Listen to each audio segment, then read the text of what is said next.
let's give away some t-shirts. Give away them shirts, Doug. All right. We had 19 reviews this last week. Oh, wow. Hey, we're on our way up. There we go. So didn't even call for it, huh? Oh, No. Man. I did. No, you didn't. Yeah, I did. No. I did. Yeah. Okay, you did. To myself. Fine. So we're going to give away 5 shirts. It's a secret. I was saying in the email. Law of attraction. Give those shirts away. All Doug. right, 5 shirts going out, starting with Renfro Fitness. Bo. Holy Stacked Training. Mama BDW. And finally, Mama Big BDW? Sexy Bear. Is that you, Justin? Yeah. Dude, you don't need any t-shirts, bro. Come on, man. How do they get Give me the them shirts? XLs. All right. I'm gaining. Send the name I just read to iTunes at mindpumpmedia.com. Include your shirt size, your shipping address, and we'll get that right out to ya. Boom. Big Sexy Bear out. If you want to pump your body and expand your mind, there's only one place to go. Mind Pump. Mind Pump with your hosts, Sal DiStefano, Adam Schaefer, and Justin Andrews. Boy, if you're easily offended, Get ready. yeah, Put your seatbelt on. you might- Mind Pump might not be for you. you might not want to listen to this upcoming episode of Mind Pump. In the beginning, for about 30 minutes, we talk about political correctness and the fear to talk about certain topics, and I end up talking about certain topics. Adam still have a bead of apologizes. sweat. Adam actually apologizes to someone that he offended on a previous episode. Believe it or not. Yeah, it was amazing. We talk about Adam's mom. And When do we not? we always talk, and we also talk about my outing with my ex-wife and her boyfriend. And lastly, Justin talks about his bearded dragon. What are we talking about when we say that? You'll have to listen That's right. to figure it That's out. cool. Then we get into the questions. We discuss how to last longer in bed because, of course, we're experts on every single subject, including fitness. Yeah, we like to tackle stuff like that. We also talk about how you would compete, train, and eat if you were natural versus if you were on anabolic steroids. Does that even make a difference? Then we talk about, does it matter what time you eat? Does nutrient timing really make a difference in your fitness and health goals? And lastly, we talk about how you should start a podcast like Mind Pump if you were so inclined. We give you guys advice. You want to do what we're doing? We tell you how in this upcoming Go for episode it. of Mind Pump. Also, our summer starter pack is still available. It includes MAPS Anabolic, the Nutrition and Fasting Guide, MAPS Prime, and access to our forum. What we do is we took all those things and we discounted them by over 50% off. It's the perfect way to get started. Yeah. It's ready, set, go. It's like turnkey, ready to go. Like, hey, let's do this. It's everything you need and the forum access. That way we can kind of help you along the way, along with our community. Now you can find the summer starter pack at mindpumpmedia.com. Yeah. Why don't you want me to go? Mine's small. You have controversy. Mine's small. First. Yeah. I feel like yours is going to be bigger than mine. No, Or- there's nothing. It's not big. It's just it happened to me this weekend. What? Okay. But tell me, Oh, what it's just was the? funny. No, the episode that we released, I think it was 526 or whatever, where we're talking about like cult leaders and whatever. And I made, Oh, that's right. and I got some messages because I said some controversial shit. Like I said that how historically, men have been we've been leaders culturally, right? Like the tribe leader or the president or whatever, and how there's been studies done, and when men and women today, like modern times, when men and women are questioned whether or not they'd rather work for a man or a woman in terms of their boss, that men and women would prefer to work for a man. Actually, in fact, I read one article, let's see if I can find it, where actually more women than men actually said they prefer to work for a man. And I was speculating that there's definitely cultural reasons for it, definitely societal reasons for it, but there also may be some biological and evolutionary reasons for it. And, people didn't like that I said that. Some people didn't like it because, I'll tell you what makes me angry, because I definitely don't think I'm, someone say, oh, that's sexist to even say and whatever.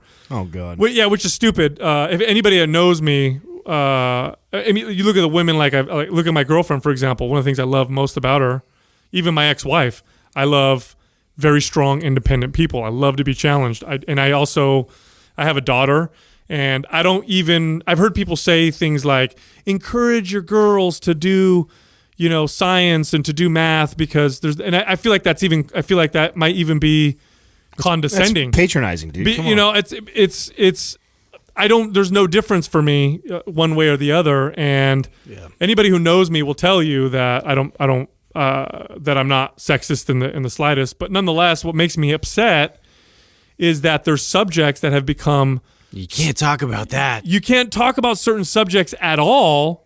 You can't even discuss them objectively because they've been politicized. Mm-hmm. Like politics has come in and that's what politics does very well. And I hope people understand this, that politics in Western societies, especially in America, is it's a $1 trillion business, not $1 billion, probably $1 trillion business. And most of the money goes into manipulating people into believing and voting certain ways. And what they'll do is they'll take topics and they'll make them political, so much so that even bringing it up, people will assume that you're either a conservative or a liberal, or even bringing it up, people will say you're sexist, racist, you're an idiot, whatever. Like for example, climate change is one of them. Like I know people right now are like, oh, there are actual scientists who are, and whether you disagree or agree with them, there are actual scientists who are trying to debate whether or not human actions are making these huge changes in the climate and whether or not they're as big of a deal as some people would say. That's all they're saying. But oh boy, if you just say that, like you're awesome, you can't even talk about it.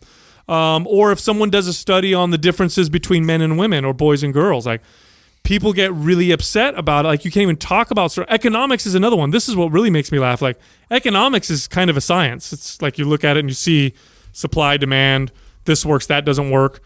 But it's so politicized that even arguing, like if I were to come out and say, hey, maybe this particular program that we have for the city, let's say we put a program together where we're putting money towards after school programs for inner city kids, right? And if I were to come out and say, hey, let's examine the numbers and see if this is doing anything beneficial, just saying that, people would get pissed off, like, are you against kids? Are you against these poor kids? And so it just makes me angry that people can't even discuss, because I don't, like, if you could have the most wrong idea in the world, and it can be sexist or racist or horrible, but I'd like to hear it, right, so that I can shut you down intellectually, or so at least maybe we can change your mind. But like trying to like shut down a conversation before it even starts, or the fact that people are scared to say things, is crazy to me. Like, let's just talk. Another one is and here's an easy one that I know everybody will agree on. That's why I'm going to bring it up. Scientists have a very tough time studying certain drugs. They can't, for the longest time, like scientists could not study LSD or psilocybin or marijuana or, these type of substances. They couldn't even study them. They're taboo. Because they were politicized so strongly that someone can't, you can study anthrax and Ebola. Like, you can literally, as a scientist, you get the right clearance. It's easier to get your hands on Ebola than it is for a long time than it was to get funding for a study on LSD to see if it benefits people with, trauma or something like that. And that's starting to change, but it was just an example. So that was the controversy I had this weekend. Was that where people hit you up? I got a couple messages, and then one of our forum members, was like, you shouldn't even, entertain the idea that there may be a biological difference between men and women because it's so dangerous. I'm like, no, actually, I think it's dangerous to be scared to even talk about anything. Right. Because then we don't know what the answer is. And let's just say especially the way you presented it. That's the one thing. One of the things that I think is so great about when you share information like that is your delivery, I think, is really well. And I know sometimes you talk in certainties about stuff, but typically it's the stuff that's more in our wheelhouse, like when it's fitness related and we are certain about it. But then when we're speculating, you always preface before you say anything. You say, hey, this could be this and it could be that. What the fuck is wrong with that? It could be true. It could be wrong too. But when you say it like that, I think you set the table well for that. I'll give you another example. I'm just going to dance on the third rail right now. I'm going to just lay on top of it, right? Here we go. I just saw an article. I need to pull it up, where I think it's in New Zealand. A transgender female won a weightlifting competition, like blew away her opponents. And I think I'm saying it right. Transgender female means she was born a man and then made transition. A woman. And it's become politicized to the point where if you say she may have an advantage, like a major advantage because she was born a man and went through puberty as a man, you are now labeled intolerant, a bigot, and you're probably a conservative. And the other side, you have to, if you're a liberal, you have to agree with the fact that no, it doesn't matter. We're all, she's a transgender female, so she should be able to compete and all this. I think that's silly. Like, first of all, let's discuss it and not call each other names and make it political. And let's also use our hard science. Like, she went through puberty as a man, probably has an advantage. That's my strong opinion. And you could be wrong, but it's my strong opinion. And why can't we say that? Right, why can't we talk about that? Maybe I'm wrong. I don't think so, but maybe I'm wrong. And I'm not being a bigot at all. I could care less. It's just like we should be able to say, yeah. You were born as a man. You went through puberty. Well, it's just crazy how much you have to dance around the wording of how you're even presenting that, dude. Because it's just like, duh. Well, I'll tell you what. There's differences. It's not like a big deal. Like there's differences between men and women, and if you don't want to admit that, then that's foreign to me. So I don't understand like how we can we're getting to this point where everything's so homogenized. Why can't we be different? Like, what's wrong with that? Because again, it's if you say we're different and there may be a biological reason for it, yeah, you can be labeled, like I said, sexist or a bigot or you're ostracized. You know what I'm saying? Yeah, it's crazy. And here's the interesting thing to me, feminists stand up very strongly for the rights of women, and which I think is awesome. Yeah, of course. But in cases like this, they're silent, which is weird to me. If I was a woman, I would be like, wait a minute, what about those women who are competing against this transgender female? And there's a lot of science that says that they may have a genetic advantage. Mm-hmm. Why aren't we standing? I don't know. It's very strange to me how people are so silenced they can't even discuss. Think it's more they don't know. They don't know what to say or do. It's more confused. It's like crickets. It's part of the reason why I stay away from the goddamn topic as much as I can. It's so you're not going to get anywhere with it. You can't. I feel like anytime I've ever tried to talk about it, I end up stepping all over my own fucking tongue. You know what I'm saying? So it's just like I don't give a fuck what anybody does with their body. To each their own. When it comes to competitive sports like that, it's just that's where it gets a little interesting. Yeah. Well, it seems to me that like however you were born, so whatever you do from there, that's totally up to you. Like, to each their own. Like I said, I think that's totally fine. But as far as playing competitive sports, I think that you would have to fall under however you were born. I just feel like that's only fair. Or you're not that much different than the athlete who's competing with steroids or taking that. Then if that's the case, then let them do all that too. Like if hormones don't play a role or a factor in an advantage, then all the women and men should be able to take testosterone, steroids, and then whatever, So I mean, I know. Okay, my position is I definitely think there's an advantage. I think if a boy is stopped from going through puberty and transitions then as a female, then I think that advantage might disappear. But I think if they go through puberty, even if they change the hormones, they no longer have a high, lots of testosterone, I still think there's an advantage. And I'll tell you what, I don't see too many transgender males winning competitions. Like you don't see the opposite too much, where like a woman transitions to a man and then wins a weightlifting competition. Yeah. There was that one MMA athlete who was a transgender female who's in the cage beating the fuck out of other female competitors. Like that was kind of a debate, but the people who even argued against that were like hammered. Like, how dare you bring that up as a potential? So I don't know. To me, it's just like, let's talk about it. Fuck, let's talk about it, man. Mind Pump's ruffling some feathers this week, man. Not even on purpose either. I didn't even see that coming. I didn't see So what happened with you? So I walk in the gym yesterday. I was at Gold's, or what's now called American Barbell. I was down there and ran into one of our buddies who remain nameless just because I don't want to get myself in any more trouble than I already have.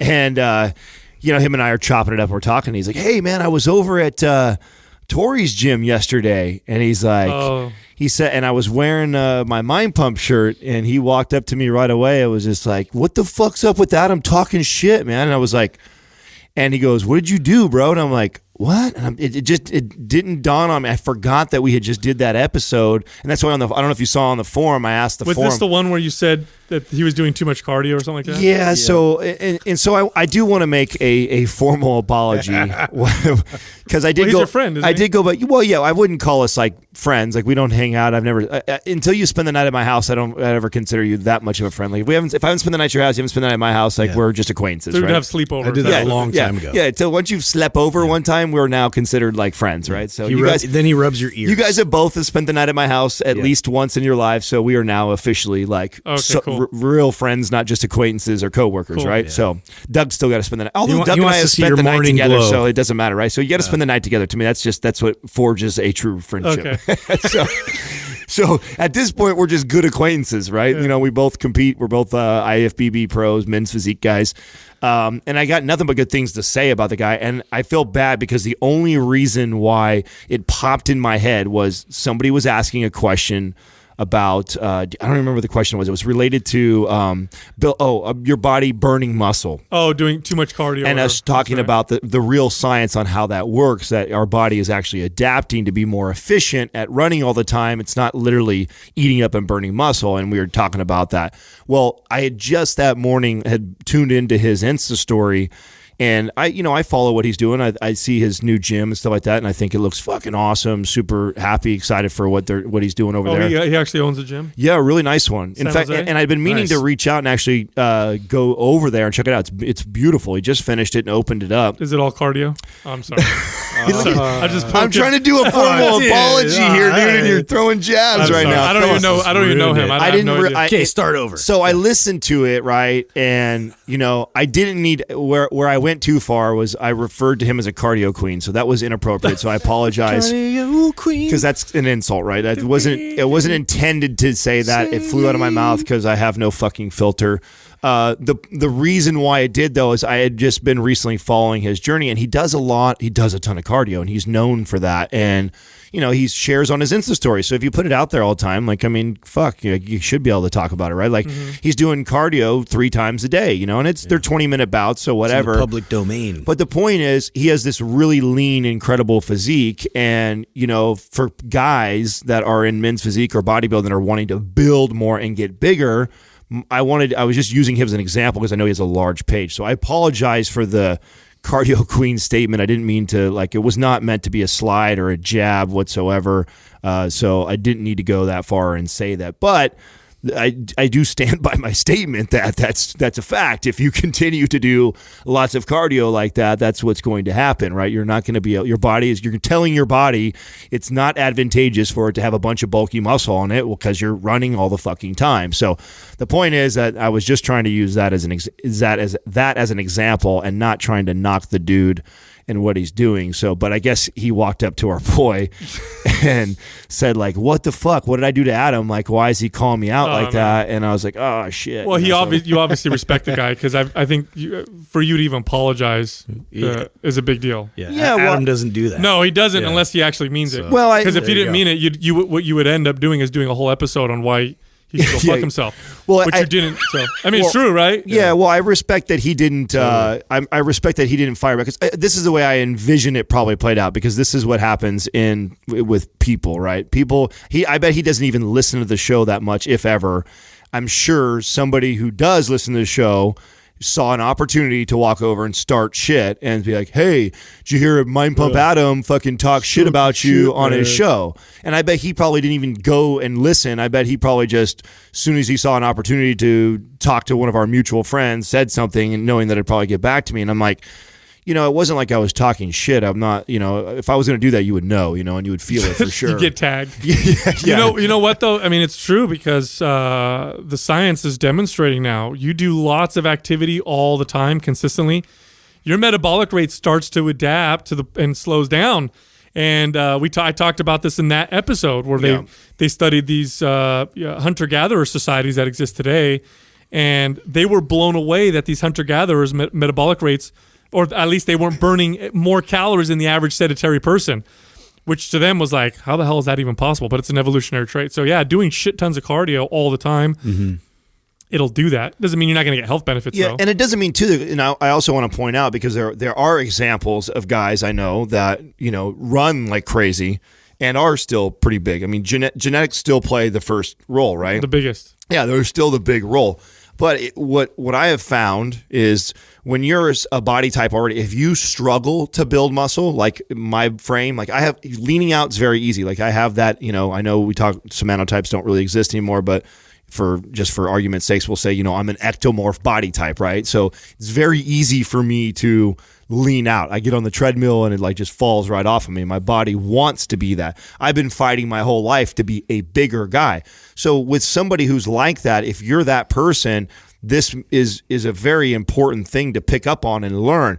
Now, if you're the opposite, it's totally different. Like, right, if you're somebody who it just holds on to muscle and you can build really easy and it's tough for you to lean out, the opposite is true here, right? It's maybe someone like that. Like, and I only use the man because he has a similar body type. I know he has an ectomorph body type like mine. And that's an example of somebody who doesn't need to do that as much because their body already will go that way really easy. In fact, it's probably more of a struggle. I'm sure if you were to ask him openly and if he would be candid about it, would tell you that, building and putting size on is probably more of a struggle, just like it is for me. It's tougher for us to be bigger guys. We should make a trip down to his gym. Check it out. If it's a new gym, is it in the area? If we're still, if we're still okay, we're still, yeah. So I fuck you guys. I had a couple people listen to it and then tell me. I said, listen, let me know if I came off that way or you felt that way, because I'll definitely reach out to him and write a formal apology to him if it came off that way, because I was not intending it to be that way. And then everybody confirmed, like, no, dude, you weren't a dick. If they know you, you could be a total dick. Like you weren't. You're a dick when that's the statement. Like, well, it came off dickish, but knowing you, it was really nice. Yeah. It's like you're talking to a friend. Yeah. No, did you guys do anything this weekend? Anything different? Yeah, I did. Did you? I had my mom's boyfriend. Oh, that's right. Made a visit to me. Oh, wait a minute. Does she know anything yet? I don't know. Maybe you shouldn't say she anything. listen to this show, she doesn't though, listen to right? this show. Yeah, Dude, if she finds It's like out through Mind Pump? Well, I don't think it was like a big formal secret anyways, and if it does, it's whatever, Oh, no. Yeah, no, I don't think it was. It was. I asked him. I said, have you guys talked about this? Is it like going to be? He's like, oh yeah, no, we've discussed it. I just wanted to come down and talk to you. So first of all, my mom is got a new boyfriend. They've been dating for about 3 months or so. I had lunch with him maybe like a month or so ago. Got to know him. Real nice guy. And then like last week, he slid in my DMs. Oh. And I was just like, well, at first I like had to check and see who it was. I'm like, who is this? And I was like, oh shit, that's Lonnie, my mom's new boyfriend. And he says, hey, I'd love to, chat with you when you get a chance, and sent me over his cell number. And so I called him like a couple days later and said, hey man, what's up? Talk to me. And he's like, yeah, I was kind of thinking we could do this in person. And I was like, oh, okay. Yeah, no, that's cool. What are you thinking? And so I said, Saturday I'm going to be around. I got Katrina's family's got a wedding thing we're doing. We're going to be there all day at her mom's house. Just come stop by, say hi or whatever. And he's like, all right, cool. I'm going to be in the Bay Area around that time anyways. So he rolls up and he gets there, and, right away, I kind of have an idea, though, like what's going on. I'm like, this is just kind of different that he's reaching out that way. I'm like, I knew that they're talking about moving in with each other this summer, and so I'm like, oh, I bet like he's gonna probably propose to my mom before they move in together. Mm-hmm. And sure enough, that's what it was. He came down to kind of, I guess, get my blessing on that. Yeah, and I think is cool, dude. Like, I think, because here's the thing. It's a lost art, dude. It's a lost art that, men, they don't go by this sort of old school kind of like courting process, or like even just like giving the respect. Like, so I went through this whole process when I was like going to ask for, the blessing to marry Courtney. And, it's just one of those things that like you don't think is a big deal, but then when you're on the other end of that, it's just cool. Right. So it's, chivalry is dead, bro. Yeah. And I feel like that, you don't see it often. And when someone does it, I thought that was cool. My mom doesn't, obviously speak to her father and like that. So I'm, to have him, it's different being the kid, like I'm the son, right? So yeah. But you're definitely the patriarch of the family, for sure. So that's why he came to you. Yeah, and I thought that was. He recognizes that. I felt like that, and for him to recognize that early on in their relationship, I'm sure your mom told him and to do that, I thought that was pretty cool, and I had a lot of respect. We had a great talk, man. I shared with him just to give him a heads up that how crazy my mother was, and said, hey, just look out Dude, for this. You're winning so much lately on these episodes, bro. Justin, why everybody stop listening to us? Justin, you can't say anything controversial. I know. Me and Adam, I'm me and thinking Adam about are it. I'm pissing like, wait everybody a off. minute. But What can I say that's going to piss people off? He was great, man. And actually, all the things that concerned me that I thought maybe he would have a hard time with my mom, I thought they've already kind of handled that in the first 3 months they were dating, and I was like, you know what, this dude's going to be really good for my mom. I think they complement each other, really well, and I think he's a good guy, and I have a lot of respect for him for doing that. So I thought that was pretty awesome. So good deal, congratulations. Yeah, man. Congratulations to my mother if she even listens to this. Cat's out of the bag. Oh, by the way, he's proposing tomorrow. He's got a ring and everything. I had an interesting thing happen this weekend. So my daughter had her recital. Mm-hmm. So I remember I told you guys I was taking her to her dance recital. So right. We go there, and first of all, I get real emotional when my kids do anything, and I mean anything. It doesn't have to be. I can see. You know why we laugh? Because we can see it. It can be anything. It doesn't even have to be that spectacular. Yeah, totally. I'm sitting there and I'm just watching, and she comes up, and I'm like, she's so magical. I'm fucking sweating because I'm so excited, and and she was just shaking her little booty up there and dancing, and she was totally into it. She did so well. And I definitely shed a few tears, and my girlfriend gives me a hug and a pat on the back, and which made me feel even dumber. You know what I'm saying? Like, here's the tissue, sweetie. Yeah. But so this was the first time. This was the very first time that me and my girlfriend hung out. Not really hung out, but were with my ex-wife and her boyfriend. Oh, shit. Yeah. Wow. Oh, you did not share this with us. Yeah, so she brought... You guys are making this. She brought her boyfriend, and I had... Now, did you know this going into it? Yeah. Okay, so you knew. Wow. I encourage it. Here's the thing. Here's the difference between me and my ex. I am not awkward around her boyfriend. Because says you, right? I'm not. I mean, you know what? I walk up to the guy. I'm sure shake. He's more awkward. Yeah. I shake his. He seems pretty cool. He seems like a nice guy. Yeah, I don't have any problem with him being around my kids. All right. He's a cool guy. I mean, if he wasn't, he would know right away. Yeah. But he seems fine. I walk up to him. I give him. I shake his hand. I have conversation with him.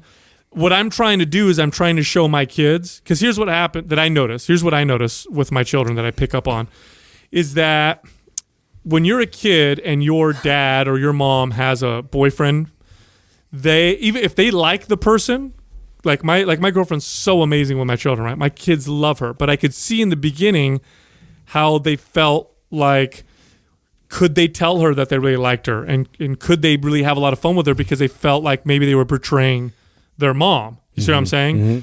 Mm-hmm. But if they saw that their mom was really cool with my girlfriend and they were friends, then they wouldn't have this thought in their mind, this stress, you know what I mean? That, here's this other, it's not a competition. Like, no one's ever going to replace their mother, just like no one's ever going to replace their father. And so I want my kids to see me be cool with this guy who sees them sometimes, so that if they end up, having, like, I don't want them to be rebellious towards him because they feel like they're honoring me. Right. Like, that'll cause problems. And if he's a cool guy and he brings value into their life, like, that's great. That's a great thing. So it was an opportunity to try and do that. Like, I was like, to forge this. Yeah, I want everybody to see, but it was still kind of awkward. Like, my ex isn't she's not, she tries a little bit, but she has a little bit more of an issue with it than I do. Maybe because my girlfriend is around my kids more than her boyfriend is. So it's maybe doesn't feel balanced. I don't know, but I thought it was pretty cool. My parents were there, so my parents got to meet my ex's boyfriend. Wait, yeah. back up a little bit though. So what do you mean by that? Did she Did she get awkward, like with like a handshake or hug? What did you like go in like for something like you that? Just or feel like just our surface conversation. You like, just hey, it's a nice day out here, right? The clouds they look fluffy. You can just feel it. Coming in group hug, everybody just You can just feel the energy is just a little bit awkward. You know what I mean? Which is totally understandable. I'm not saying anything. Yeah. Totally understandable. But I'm trying to talk her into like doing something all of us together, like for the kids. Like a foursome? Wow. Yeah, like no. Whoa. Adam takes it there. No thanks. I'm cool. Dude, you guys were doing serious adult stuff this weekend. I was not. I saw you. I saw your parkour in the woods. Oh, bro, I was having a great time. Just jumping and kicking rocks and, throwing logs and all that stuff with my kids. We actually went to the pet store and we bought a bearded dragon. So, yeah, I got them that. That costs more than having a dog, by the way. Isn't bearded dragon like a slang term for vagina? No, it's a lizard. Is it? Well, I know it's a lizard. That would be awesome. But I thought some people would say that, like the bearded dragon. Hey, come visit my bearded dragon. Or is that just, just me? How big? I think how you just big made is that how up. big is he right now? He's small. They get big though. Don't they? They get big. Yeah, They get real big. I fed him like 15 crickets, and like it's fun to watch him like inhale these things. Now, what do you do when he gets old and dies? Do you make him into like a belt or something? Probably shoes. It's gross. Yeah. I don't know asshole. why. I don't know. I know. I I'm just such a got jerk. him. They live a long time, don't they? I think so. A long time. Yeah. Like 500 years or something. The like kids love him though. Yeah. He's My youngest, I worry about him because he's kind of like Lenny from Of Mice and Men. Oh, you know what I mean? so he wants to And I'm kill just it. like, no, don't squeeze. Like you have to open palm. Like that's the rule with him. So he doesn't, because he's done that with like, blue belly lizard. He's like, I caught one, Dad. I caught one. It's not moving. He's like shaking it. He explodes. His grip is tight. That kid is strong, and he's only 4 years old. I'm like, oh no. So yeah, I have to regulate a little bit with that. But they took off for San Diego, and so now I get to take care of the lizard. Wait a minute. Right now you're alone at home? Yeah. Oh shit. Oh yeah. Pornhub and my chips God, tonight and is gonna pizza. be epic. Get the tissues out. Yeah. Oh God. Actually, you should sleep over, dude. You should sleep over at my house or Adam's No, house. fuck you guys. Yeah. I will enjoy myself. Can I sleep by over? myself? I want to See, come over. now do you share with your wife how much you enjoy that? Because I feel guilty when I tell Katrina because she's the opposite. Yeah, She's just Like when she leaves, you're like, yes. Yeah. I know I can't say that because I've I don't know if it was being a single guy for as long as I was, but I just something about having a whole bed to myself and spreading my legs. Even if it's out just and- one night, it's like, oh wow, this is different. It's good. It's partially why I love staying in like hotels. I love going to like a real fancy hotel and have a big giant bed with all kinds of fluffy pillows and all to myself and you like just splay out. Oh yeah, like a starfish. Man. I don't like being alone at all. Oh wow. No, well, not that I hate it. You're a major spooner. That's why. It's true. Yeah. You know firsthand. I don't. I mean, I'm okay with it. It's all good. But I enjoy being around people so much that, Yeah. like, I if do I too. were alone for a while, I'd end up inviting someone over and be like, "Hey, come sleep over." Well, I could see that because when I had my place, I remember. Did you have people over all the time? Well, I went through phases, right? So it was a 3-bedroom, right? And at one point I had both rooms rented out, and then I realized I didn't like that. That was just too much chaos in my own house. So I was like, okay, we'll get rid of that. So then I always had like one roommate, and then I went through a phase where I was like, you know what? Fuck this. I don't need anybody to rent from me. I just want the place to myself. And I think for like 2 years straight, I had just the house to myself. It was a bit lonely then. So my favorite was when it was like my best friend, renting a room in there, and it was him and I, and he was busy and had his thing going. But then every once in a while you see each other. Yeah. So I still had somebody around because otherwise a house just feels really like lonely when you're all by yourself all the time. But there's some perks to it. I mean, I'd vacuum naked and shit and fucking I do clean that the house. Yeah, I do that too. Yeah. My kids hate it. yeah, I'm sure they do. I'm just kidding. Dad, put it away. Put the bearded dragon away. All right, let's bring on the bird.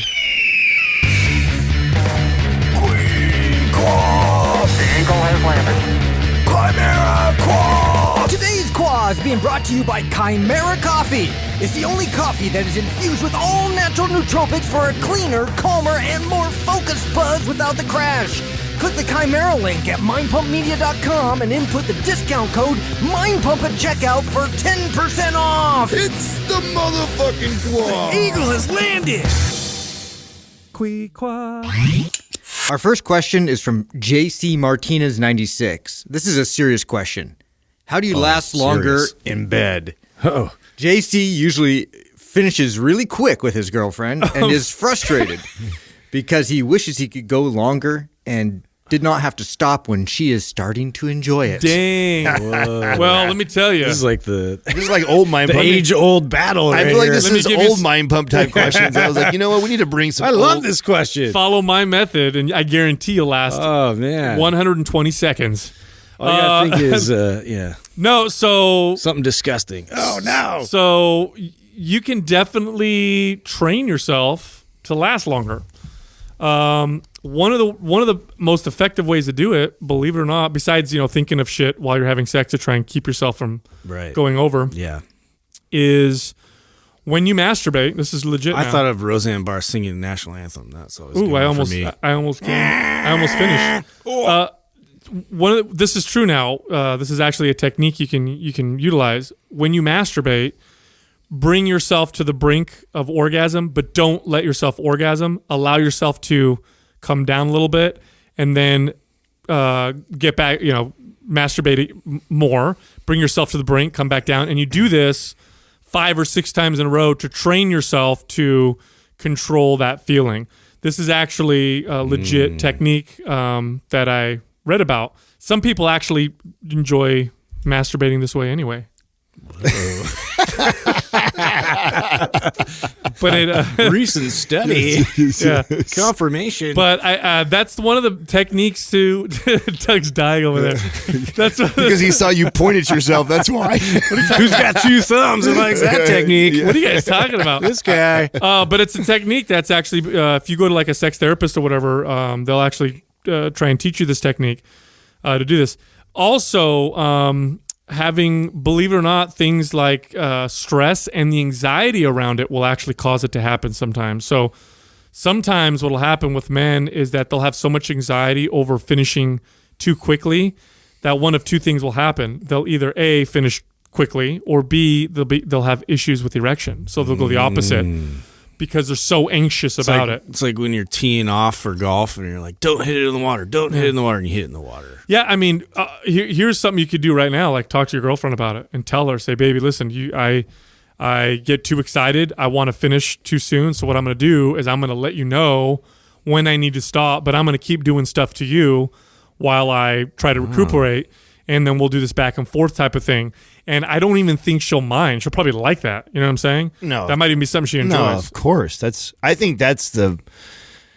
Okay, so I got. I love when Mind Pump gives advice on shit that's not fitness related. Well, it's so I got to do a disclaimer with mine too. I don't know how we do this, Doug, but try sheepskin condoms. Yeah. Disclaimer first on this. I'm not recommending this. I'm just going to tell you what I used to do. So you get a really small rubber band. Yeah, that somewhat works actually. One muscle relaxer, 2 beers, and 2 puffs off of marijuana. Oh my god! So Adam, I know. Well, fuck. If I'm being honest, right? If we're gonna keep shit real here. And I'll tell you what, it works so well that, honey, plug your ears here because she's not going to like this one. This is like taking me all the way back to probably the 2nd or 3rd girl that I ever slept with. She was 30 and I was only like 20, 21 years old.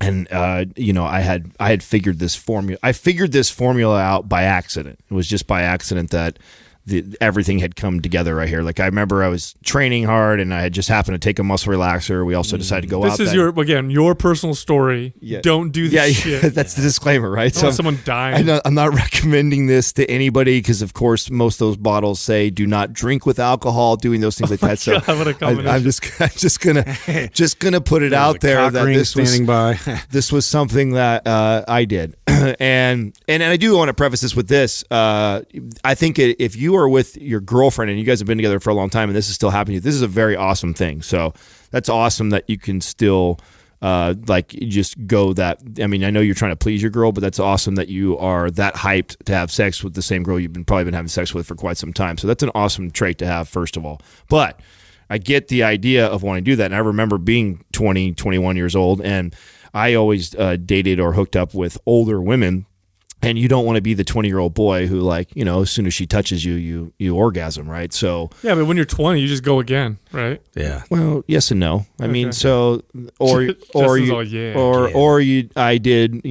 a muscle relaxer, 2 beers, and then 2 hits off of a joint. So that was kind of my recipe for a good 3 to 4 hour session. And oh my God. It was the muscle relaxer obviously relaxes your muscles. It kind of numbs you down there. And then the 1 to 2 beers also, and you got to be careful because you could go too much of all of that. Like there is a fine line. Like, and I definitely flirted with all that. I thought like, oh, okay, well, if that made me go for like 3 hours, what if I did 2 of those and 3 of this and 4 hits or whatever? And so I found a sweet spot for myself that was, I could still orgasm, but then it would be like these hour-long plus sessions. And it was like magical. If I overdid it, it would be terrible because then I would end up having sex for like 4 hours and I couldn't come. So there's definitely like a fine line here. Not to mention just and they're sore. Well, there's also things like you can go to sex shops, have these. You can spray your dick with this numbing. It's like a spermicide or something. It's a numbing cream. So once you get hard, and I've used this too. I've tried everything, dude. So this is actually in my wheelhouse here. So if you if you spray your dick, I feel with like it's one of our first episodes. Spray your dick. It does. I know you guys are making fun of me right now, but I'm telling you, this was a thing, and I'm sure at his age, this is the shit that's going through your head. Like, I got a woman that's beautiful, it's hot, and I don't want to be a one pump chump. I want to be able. I want her to go home and tell her girlfriends like I just had the best sex of my life with my man, and guys take a lot of pride in that. Now, right? what happens if you spray the desensitizer on yourself and then you have sex? What if she gets desensitized too? Then, well, so that's the downfall of something like that. So what you would do is you'd actually put a condom on over it. So you would spray it, then you put a condom over, and then you would do that. So I see that. But I learned the hard way what you're saying right now. The hard way, literally, right? So no pun intended there. Yeah. So those were some of the methods that I used. But with Sal, I think the older version of me would revert to this because I don't condone you doing all the drugs and things that I'm saying now. Yeah. Now I would what I would do is right before, and I still do this to this day with my girl, is that when I'm about to come and if I'm wanting to give her the night of her life, I stop whatever I'm in the middle of doing that's about to make me come, and then I spend the rest of that time on her and pleasing her, and then while that's the best. That's the advice, right? Yeah, there. I mean that's the PC advice, and I think that's fair. But I also think for her, I think for the woman, she'd probably would really enjoy that. You know what I'm saying? Yeah. I can't see how a woman's gonna be like, oh, what? You want to go down on me now? That's horrible. Yeah. Unless you're bad at it. Yeah. Justin, how about you? What's your advice? More practice, my man. More practice.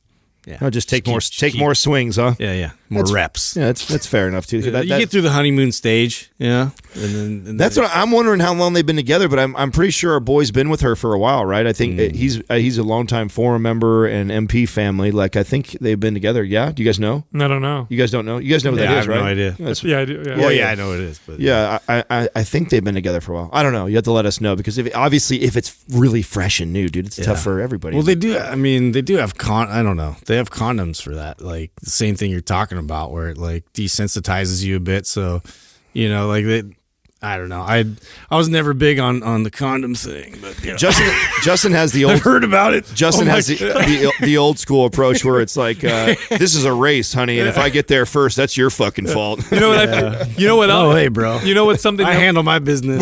We're such idiots too. You know what else is like? What we didn't even say about this is like.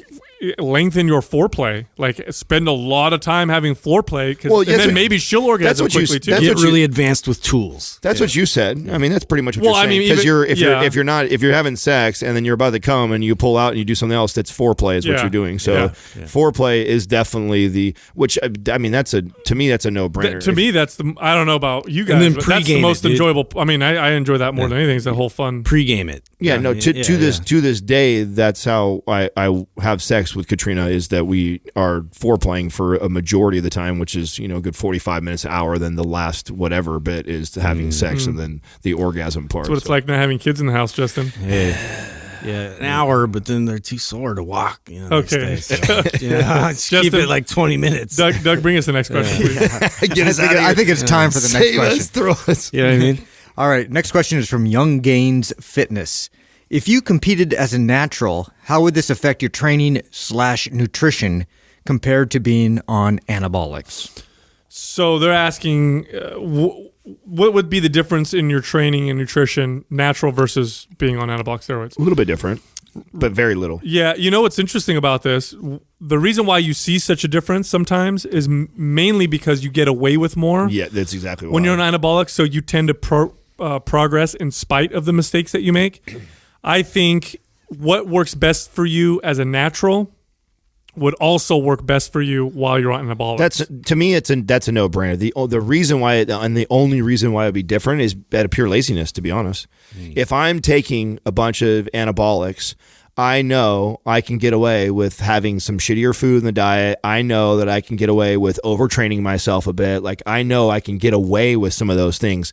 But if you've learned, and this is also why anybody who hired me to help them get ready for a show and they wanted to know about, gear and steroids, anabolics, what should I take? I wanted them always to take themselves to the best shape of their lives naturally first before they even considered that, because once you had those tools and you could do that, if you applied that with anabolics, then it was like a whole nother level for you versus you taking anabolics and then kind of like, you're inconsistent with your diet, you kind of overtrain, you don't really focus on your programming very well, and you still can get in pretty good shape as long as you're consistent with your training, right? Yeah, I see a lot of people who will get on anabolics and train and whatever, and they'll see results. And then when they stop seeing results, the first thing that they do is they increase the dosage of their anabolics or they change their drugs. Yep.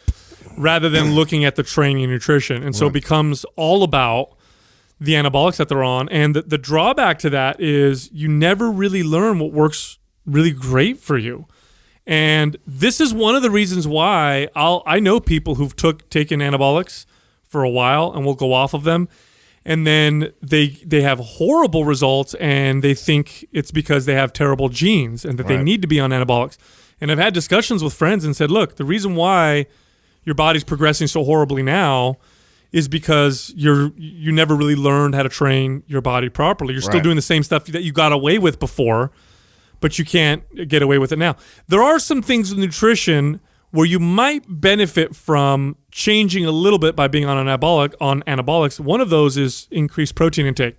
I think being on anabolics, actually no, it does demonstrate, studies will show that being on anabolics will increase the rate that you can utilize protein. So, well, I think just in general, both not just protein, but calories, carbs, protein. Because you're just anabolic. Yeah, because you're anabolic 24/7. That's the difference, right? The difference is, your body is, and what that means, you're anabolic, is your body is primed to build muscle. It's you're sending, when you take something synthetic like that, you have a around the clock signal that's saying your body wants to build muscle. So if you have that signal all the time, you overfeeding, a lot of that overfeeding will go to building muscle.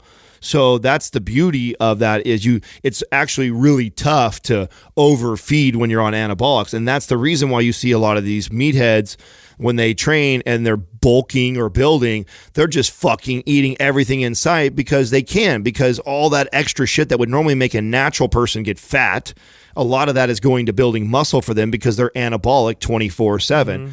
But that doesn't mean that if that person actually took the same principles, the guy who's natural, the same diet and training principles and applied that with anabolics, he would be in a far better place. The ideal situation is to train exactly like you would if you're natural, right? Because then you're getting the benefits from that and the enhancement the anabolics provide to that regimen. Because a lot of times, like, correct me if I'm wrong, like most of the anabolic athletes will train, will gain in spite of their poor training habits. Yeah, I mean, I guess. and honestly, it's the same rule. Like, and what Justin's talking about, train the same, is follow the same principles. Obviously, your training is not going to be the same because you're probably going to be stronger.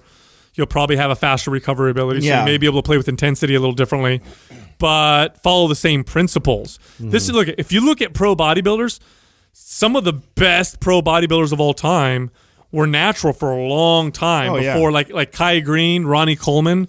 Like, those guys competed as naturals, which meant either A, they were natural, or B, they took very low doses. But look at Ronnie Coleman. There was a year where because people don't realize this, Ronnie Coleman was a pro bodybuilder for a long time before he became Mr. Olympia and never really ever cracked the top 10. He was impressive, but he wasn't a top 10 bodybuilder.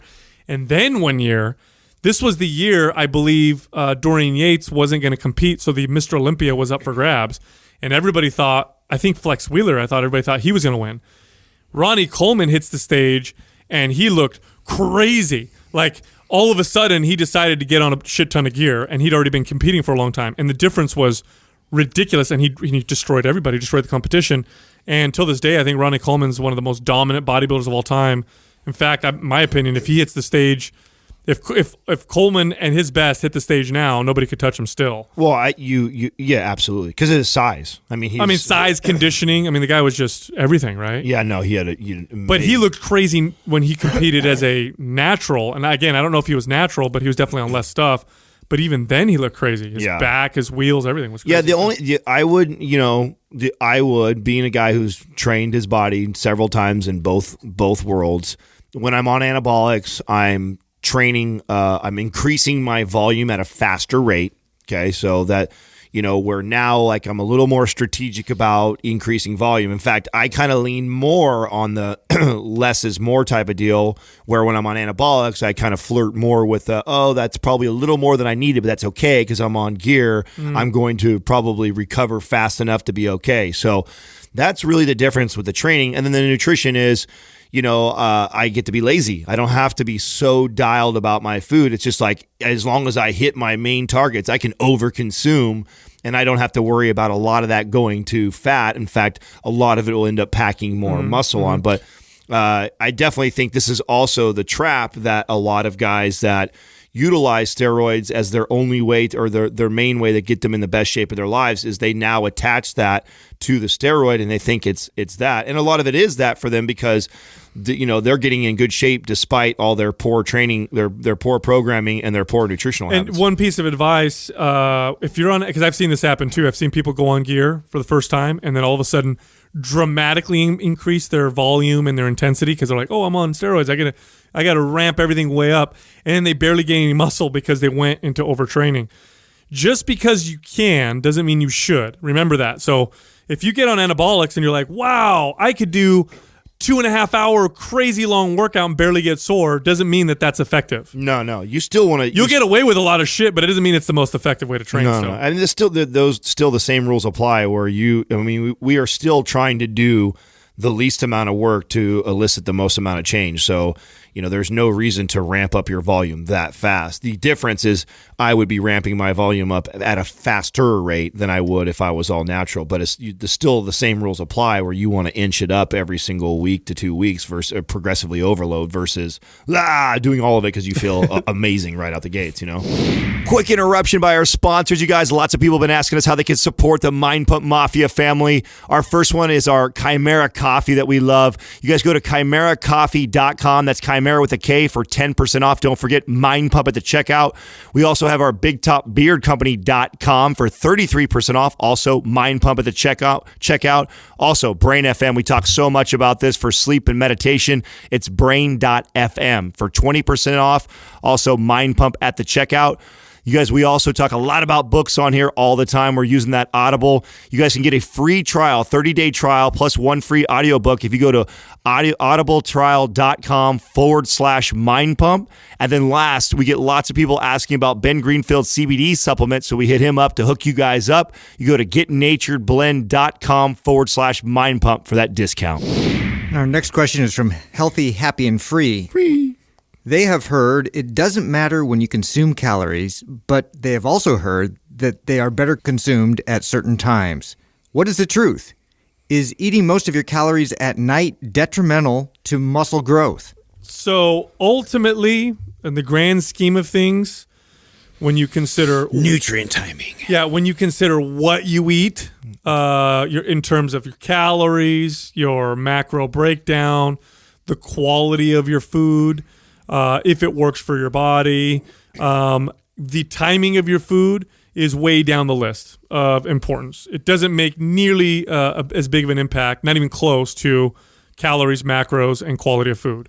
So in the big grand scheme of things, if you work a schedule where the only time you can eat at night, like, don't stress yourself out trying to change your eating habits. Mm-hmm. Now, here's what the science says. The science says all things being equal, for health, for, believe it or not, for fat loss, for muscle building, for longevity, the best time to eat is really a structured, limited time. In other words, like intermittent fasting type of deal, where people eat within a 6 hour like or 8 hour window. Yeah. So there's science right now, and it's not super conclusive yet. Okay, it's just there's a lot of studies now that are being done that are all kind of pointing in this direction, and it makes evolutionary sense that if you eat all of your calories within an 8 hour window, it's better for you on most levels. Now, that being said, is it better to eat in the morning or at night? Some studies will show that eating during the day may be better than eating at night. But here's the problem with those studies, and here's why I would take those with a grain of salt. When you take a huge sample of people and you're trying to do this survey or whatever, and they're all surveys because it's very expensive and impossible to gather 100 people and lock them in a laboratory and just, feed them what you want. Usually it's surveys where they just ask people questions and they find out, these people eat in the daytime, these people eat at night, and all that stuff. Mm-hmm. The problem with this is people that tend to eat during the day and not a lot at night also tend to be more health conscious, okay? People who eat really late at night tend to make it's an afterthought. It's an afterthought, and it tends to be poor eating decisions. It tends to be, I didn't eat all day, I'm back home from work, I'm stressed, I'm just going to eat this fast food, or I'm going to eat this snack that's in my cupboard. Well, I have a theory on this right here. Somebody just asked me this. They sent me a DM about, hey, I noticed that you have huge dinners because just in the last 2 weeks, a lot of my meals, my dinner, specifically on my Fat Secret has been like 800-900 calorie dinners. And I said, yeah, sometimes a lot more and sometimes a lot less. Most importantly, I'm consistently inconsistent. And to me, I think that my theory is, if you tend to always have a really, really big dinner, that probably one of the best things that you could do is actually intermittently, skip dinner or have a really low calorie dinner and then have a higher calorie breakfast the next week, and to be constantly kind of playing with that. The way we talk about undulating your calories, I also think it would be smart for you to be kind of confusing your body too on it. If it's been getting 900 calories every dinner every single night for the last 6 months, probably one of the best things you could do is probably switch it over to the morning and have the big morning meal, and then now have a light dinner and kind of throw a curveball at it. So that's just my opinion and my theory. Yeah, I agree with that. Yeah, I agree with that because if we consider human evolution, I don't see any humans ever, for most of human evolution, being presented food and them saying, "Oh no, I don't want to eat that now." Yeah. It's nighttime. I think humans ate that. Trying to survive. They ate it when it was there. Yeah. Right. So if they got the food and it was a nighttime and they were hungry, I'm gonna eat it. It doesn't matter what time it is. As far as timing, I feel like it's yes and no, right? And I think, and Justin will probably touch a little bit on this with sports. I feel like sports play a little bit more of a role when timing, because for energy. Yeah, for energy purposes, right? So for me, that plays a little bit more of a role. Most people that ask this question, though, are trying to lose body fat. Well, it also depends on how adapted you are, like what your schedule currently is. Because, I would say, let's load up on carbs and all this day before and whatnot, and let's make sure that we got that kind of an energy going into the game and all that. But it really depends on the individual and their schedule, and when, if you're able to operate without food in your system, and that's how you're energized and you're charged, keep with that protocol, whatever it is going into the workout that you feel like you have the best energy, and you figured out your schedule and balance with that. That's usually where I tend to go. But yeah, there's obviously there's ways to kind of load, especially for an endurance type of a sport or something that's a little extra strenuous. You want to really prepare ahead of time to make sure you manage your energy, and then how you're going to be able to manage that throughout the endeavor. So yeah, I don't. So the best studies on nutrient timing when it comes to athletic performance, muscle building, fat loss, the best studies demonstrate that you do replenish glycogen faster if you eat post-workout. However, if you don't eat post-workout, your body still replenishes glycogen just as effectively as it would otherwise. And so it really doesn't make a difference unless you plan on exercising again. Yeah. So like if I had a hard morning workout, yes, and I'm gonna have point. and I'm gonna have another hard workout. You in the know what's afternoon, coming in the next day. Yes, or that night. I'm better off eating in between rather than going, working out real hard fasted and then staying fasted and then working out again. I used to do that for like double days or a really strenuous week of practice, and like going into the next day, you want to make sure and fuel up. So I would fuel up after my practice and make sure that I got that timing, that window in. But yeah, otherwise it's like your body will regulate that. And there's this whole like eat a big breakfast, eat real light in the evening.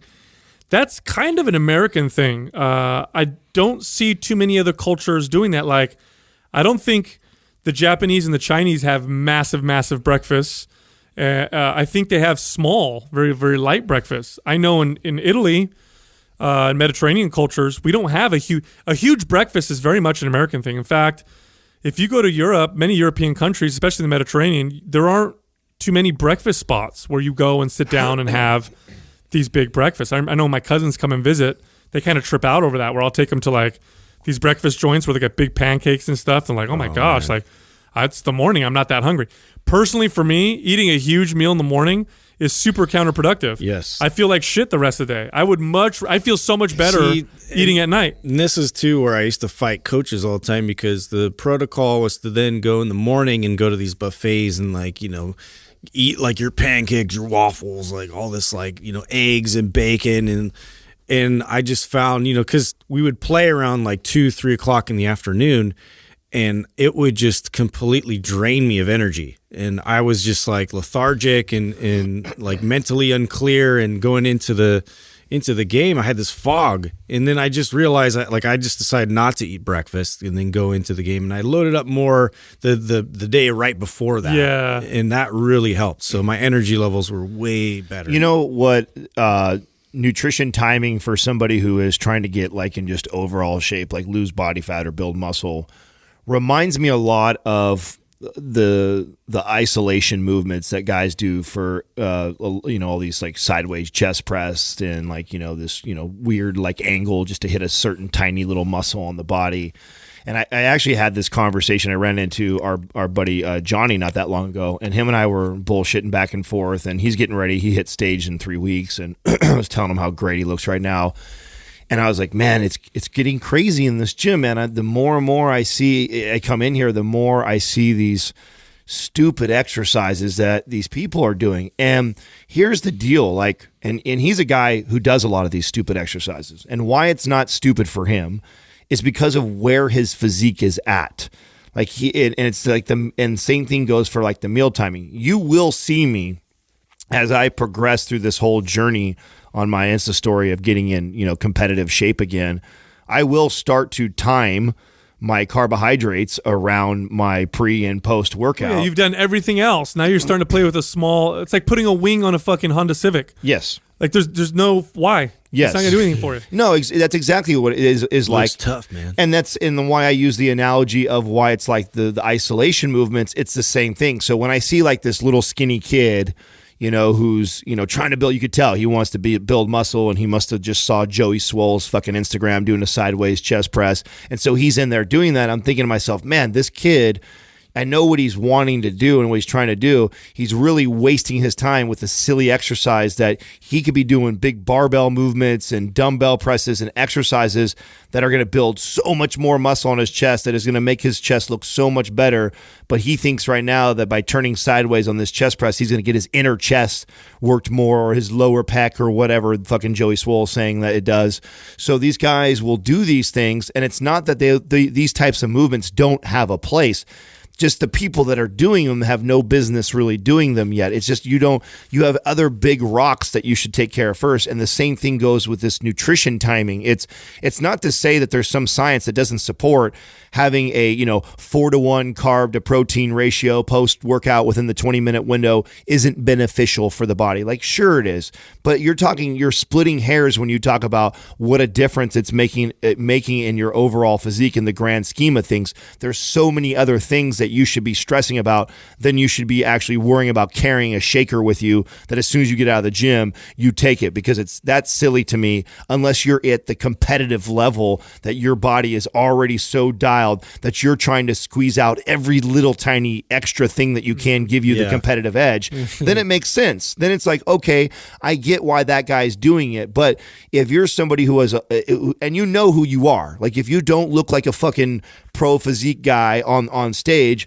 you'd probably have no business doing a sideways chest press or doing these other machine exercises where you're bent over sideways and rear delt flying to just hit the rear delt while you do it and isolate a certain area. Like, dude, go do some fucking overhead pressing, some squats, some deadlifts, and some movements. We just gravitate to all that like novelty, unique stuff, right? Like whether it's like, oh, well, my favorite athlete was taping himself this way, and then all of a sudden you see everybody in the gym taping themselves all crazy. Well, it's also easy too. It's also easy. Like nobody wants to go to the gym and lift heavy and move some shit. And a lot of people like to go to the gym and just spend an hour doing these little small movements and walk out with they want to wear the uniform. Well, I blame the motherfuckers that are sharing it though too, because they're on a platform where a ton of people are looking at them. They have incredible physiques, and maybe like where they're at in their journey that this exercise benefits them a little bit.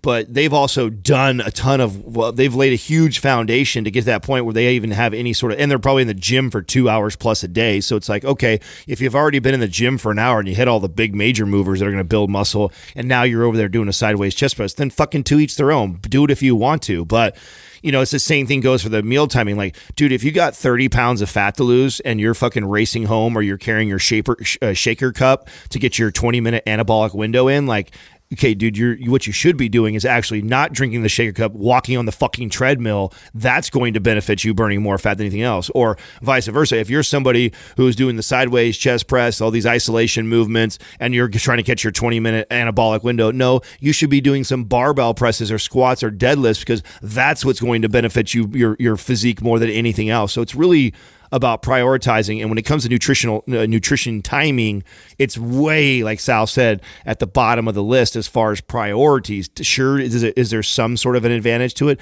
Very, very little. And more than likely, that advantage is minuscule and compared to all the other things you're probably missing. Ryan Sursaw is asking, what advice would you give to a young person wanting to start something like Mind Pump? What's cool about this question is that when we started Mind Pump, okay, hindsight's always 20/20. So I can look back now and be like, oh, this is what you should do, and this is what we did that was right. And we knew what we wanted to do, but we all had zero experience in this realm. None of us had podcasted before. Mm-hmm. None of us knew really what the formula was going to be super, to really blow up and do well. What we did have is we had good sound, because we had good equipment, thanks to Doug.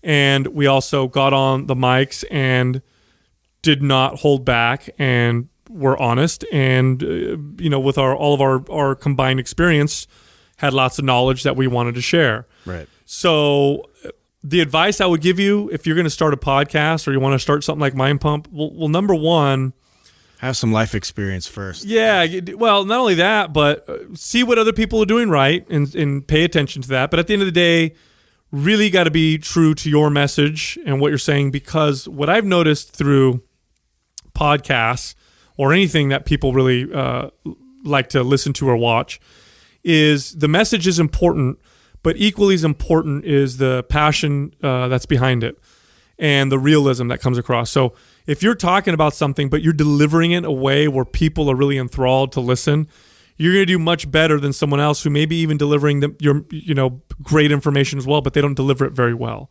And a lot of that has to do with you really believing in what you're doing. So when you get on the mics, talk about the things that you're really passionate about. It's going to come across, and it's going to be easy for someone to listen to. The second piece of advice, and this is pretty easy for me to give, is I've seen a few people start podcasts by themselves, which can be done, but it's gonna be very difficult, because you're gonna need lots of guests, lots of podcasts interviewing people, and it's very difficult to record a podcast by yourself because you're just by yourself. One of the things that we have that we're really lucky to have is we have each other, and we've got great chemistry, so it makes it a lot easier to bounce ideas off of each other, and it doesn't fall on one person to carry the entire show. And as if you've been listening to since the beginning of this particular episode, one of us can be very controversial and the other one doesn't necessarily need to be that way, and it balances out the show. Because trust me, if there were 3 Sals, I'm sure. or 3 people, for 3 people giving advice to take drugs, and I'm sure we would get in trouble and we wouldn't be. Yeah. So, but it's cool to have we someone lean on else each other a lot for that on the show. That you could talk to. I have a little more to say on this. Here's what I see happening a lot right now is, and I've got somebody who's close to me family wise right now that I'm watching do this, and I just, I do my best to be as supportive as I can, but I kind of shake my head too, like, what are you fucking thinking, dude? Like, there's other ways to go about this.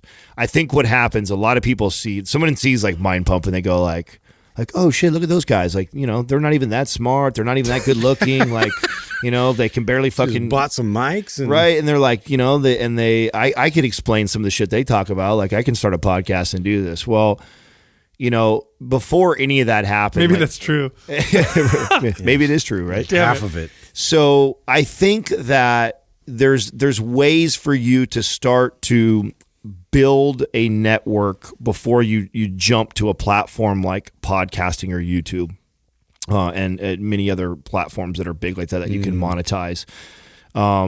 This was a lot of the journey that I did. So when I got onto Instagram, with the intention of building a fitness business like Mind Pump, even though at that time I had no idea it was going to be Mind Pump or it would be with Sal and Justin. Like, I didn't know that much, but what I did know was I had met a buddy of mine who now works with us, Taylor. T-Dog. Yeah, T-Dog. So I call him T-Pain. Taylor was in his early 20s, and he had built a social media business. He had built a Facebook page that had, I think, 10,000 plus followers on it, and he had built a brand for himself. And he was making 6 figures at 20-something years old off of Facebook, and I was extremely fascinated. Like, I had heard of this before, but I didn't know anybody personally that I had seen do that. And then a young guy his age do that. And so I was really impressed. And the first thing that went through my head, and no disrespect to him, and I'm like, if this motherfucker going to do this, I can do this on the side while I'm doing everything else. Like, I can figure this out. And so at that moment, I began my journey into social media and trying to build a network of people.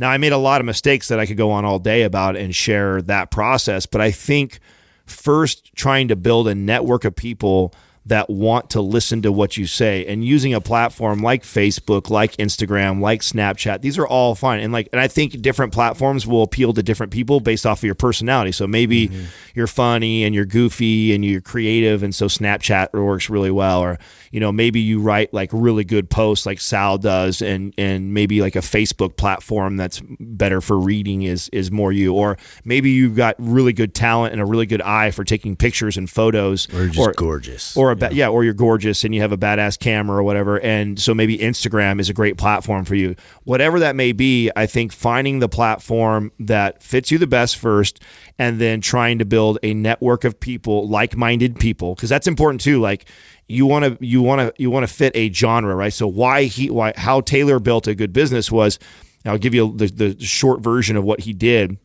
Was it's very popular for shoe guys like myself to be trying to hunt down a pair of shoes. Like, when I'm looking for a pair of Jordans that I want to buy, I'll be scouring the internet for it. And Taylor would be a guy that I would find, and Taylor would find the shoes, and he would be a broker. Now, many guys before him had done this business, but what he did that was really clever was he was not charging a broker fee. He was just putting people together. So people fucking loved him. It was like, hey, this guy has these Jordans. This guy wants to buy these Jordans. He would introduce those people, and he became the middleman who didn't make any money. And what was so brilliant about that was he had a long-term plan. He knew he was going to do a lot of work, and he was going to help a lot of people out, and he was going to connect a ton of people and not make any money at first, but he was setting the stage for what he was going to do later on. Now, that's a lot of how Mind Pump was built. There's a lot of things that we did leading up to the podcast that set the stage for it to organically grow the way it has grown. So you can spend your time right now trying to build a network of people. And, what ended up happening for Taylor was he had all these people on his Facebook that were all shoe guys. So what did he do? He created a business all around shoes. He had an apparel line and he made clocks, he made air fresheners, he made keychains, he made t-shirts and sweaters, and he made all these custom things that had his brand on them that that were sneakers. And of course, if you're got a bunch of sneaker people that are following you, they're probably going to be into having a sneaker air freshener or a sneaker keychain. It just makes fucking sense. Yeah, I think, that's great advice. And I also think that what we did very well that we don't really give ourselves credit for is we figured out the why. And, Sal kind of mentioned about, what you're passionate about, but really understand like what your message is going to be.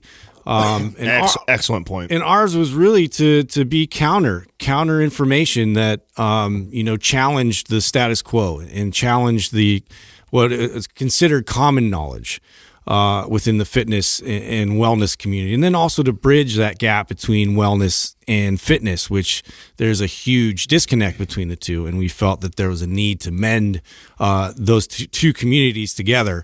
And, just for us to kind of, we really had to sit and have a sort of powwow and think about like what that looked like in our own minds and, from our own backgrounds, how we could influence and voice into that direction. And so everything we've done from here has been, that's been, the cornerstone of how we've gotten to where we are. But at the same time, it's a growth process. And, it takes a while to kind of figure out like, how to organize and monetize. And so one thing that we did, obviously we didn't want to come out and charge and make money and turn on sort of the monetary, funnel with what we were doing, because we had to figure out like what our audience wanted or what we could benefit our audience with, and not just blast them with ads. And, we had to grow into all these things. And so I just think that, this is definitely a great business for people to pursue. And I get excited when I see, fitness people wanting to get into this, this platform, because it's just going to make, if you guys listen to us and you want to do a podcast, it just makes our voice stronger because there's more of us. It does, and it brings more awareness to podcasting. The more there it's not that popular yet. No, it still blows me away that I'll tell someone, that I host a podcast, and they'll be like, "What's a podcast?" I mean, there's still people there's quite a few out there that say that. It hasn't penetrated the market nearly as much as something like YouTube has. Mm-hmm. Yeah, but when we have good chemistry, that really helps a lot. Like, we can sit down and bullshit, and I'm sure you have a friend who you can sit down with and just talk. It does. That helps a lot. If we're completely honest with ourselves, we kind of suck at podcasting. We're not very good at podcasting. Like I don't think. Well, I mean, it depends what you define. How you define it. I know you're Mr. Optimistic all the time, and I'm the opposite when it comes to that stuff. I think that Justin probably hit it on the head the best out of all three of us. We really did define our why, and there is a mission behind Mind Pump, which is what gives it a lot of power. Because we knew that there was a lot of people who would relate to us when they learned this information. Just like when we learned this information, it was such a like, oh my God, like that's not what everyone's saying. That's what's not in the magazines. That's not what this celebrity is saying. You mean to tell me that's bullshit? Like, there's not a lot of people that actually knew that, and we knew that when we created this movement, that as people started to find out about it, that we would gain momentum. So having that why is, to me, so important. And then building a community of people around you, because then we can get away with not being the best podcasters. I mean, how many times do I make up a word and fuck up? Or how many times, have we had to go back and say like, oh, we said this, but this is now true? Or, or how many times have we gone back and listened to an episode we did and thought, oh my God, that sounded so terrible. We are not, by far, not the best, podcast. I mean, I talked a little bit for that one. Right. How horrible were our interviews for the first year? I mean, there's so horrible. much I can go and pick us apart. They were horrible. But, it's growth. Like Justin said too, the future of business is going to be how much free shit you can give away. So build your audience before you ever decide to monetize, and give as much information and knowledge and whatever away as much as possible, because we were told this a while ago by someone we respect very highly, and it's moving in this direction, and that is whatever can be free will be free. So think about that. Yeah. If you become a provider of information and content, you've got value. If you're selling it, you're gonna have to figure out how to kind of switch that or pivot at some point, because at some point everything's gonna be free. Well, it's so decentralized. That was Tom Billion. And something else he said that I 100% agree with too was, I remember we asked a question. One of us asked him that, what do you think is the biggest mistake that people make trying to build a business like this? And he says, for sure, trying to monetize too soon. That's everybody. They all of a sudden get a few followers and they think that, oh yeah, now I've got this. Turn the ads on. Yeah, let's start making some money right now. And it's not what it seems. I'll tell you what, and it's way different than most people think. Like if you were to look at like our Instagram page compared to some of these people that I know that have like 1 million followers, it doesn't, just because you have 1 million followers on Instagram doesn't necessarily translate into you're making $1 million plus a year in business. Like there's many guys I know with much smaller pages. We're an example of that make a lot more than that. And I know lots of guys that have huge pages like that and make nowhere near that kind of money. So, just because a bunch of people are following you on Instagram or Facebook doesn't necessarily mean you've got $1 million business that you're sitting on. Well, just because they follow you doesn't mean you provide a lot of value. Yeah, actually. To them. Yeah, no, exactly. It's true. There was a while ago where we paid, and we were looking on Instagram. There were Instagram pages, lady, and we paid some of them just put a post up saying, listen to Mind Pump or whatever is a form of advertising. And this person had like 3 million followers. So you figure, wow, like 3 million. Some people are going to be like, okay, I'll check these guys out. 3 million followers. We should see some kind of a boost in downloads or whatever. Zero. No. We saw nothing. Yeah. It was zero. Just to go. And then there's people who've posted about us who have like 15,000 followers, 30,000 followers, and we'll see like a boost. So listen, if you found us through JoJo, make sure you write us. Exactly. Because I don't know, maybe we do have one person. Yeah, You know what I mean? yeah, maybe we do. Hey, you JoJo followers, thank you. Yeah. Hey, Thank check you it out. for converting. Check it out. 30 days of coaching from Mind Pump is available for free at mindpumpmedia.com. Also, if you want us to answer one of your questions like we do on these episodes, this is what you do. Go to Instagram, go to Mind Pump Media, find the Q&A or Qua meme, and post your question underneath it. And if we like your question, we'll read it on air and we'll answer it on air. Also, we all have our own Instagram pages. They're all unique and they have different information, even different than what you'll hear on the podcast. My page is Mind Pump Sal, Adam has Mind Pump Adam, and Justin is Mind Pump Justin. Thank you for listening to Mind Pump. If your goal is to build and shape your body, dramatically improve your health and energy, and maximize your overall performance, check out our discounted RGB Super Bundle at mindpumpmedia.com. The RGB Super Bundle includes MAPS Anabolic, MAPS Performance, and MAPS Aesthetic. 9 months of phased expert exercise programming designed by Sal, Adam, and Justin to systematically transform the way your body looks, feels, and performs. With detailed workout blueprints and over 200 videos, the RGB Super Bundle is like having Sal, Adam, and Justin as your own personal trainers, but at a fraction of the price.